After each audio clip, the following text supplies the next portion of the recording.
Quick video on the TS. As you can see, my oil tank fits in there perfectly. Got it zip tied to this bracket for now.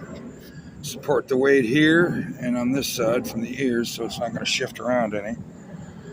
It's hard to see and I'm not going to bend down.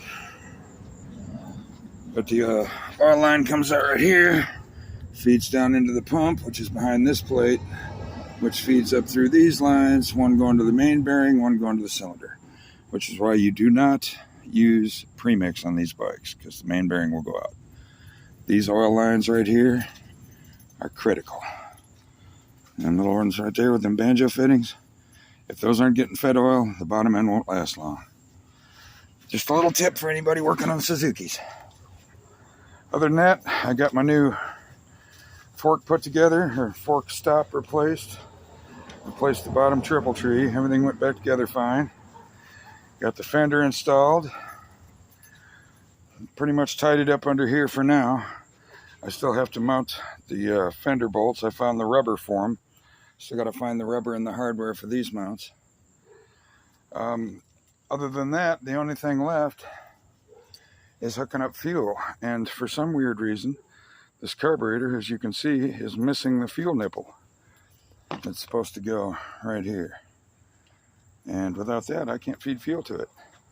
And oddly enough, although I'm not going to take it off and show you, the back side of this has got the exact same thing. There's a hole where the fitting nipple should be. So I've got to get somewhere to find some 4mm or 5mm brass tubing to replace those.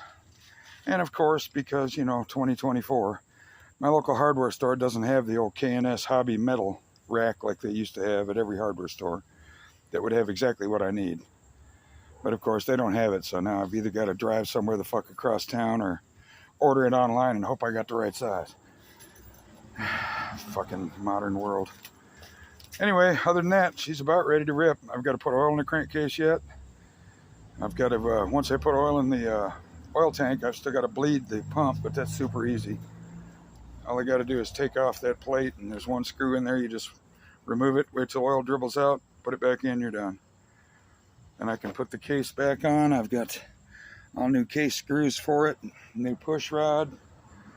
Clutch seems to be working now. I did break the plates loose. It's still real grabby, but that'll improve as it rides. I'll worry about buying new plates later. And then we're good to go. All right, there you go. It's an update. 1971 Suzuki TS185.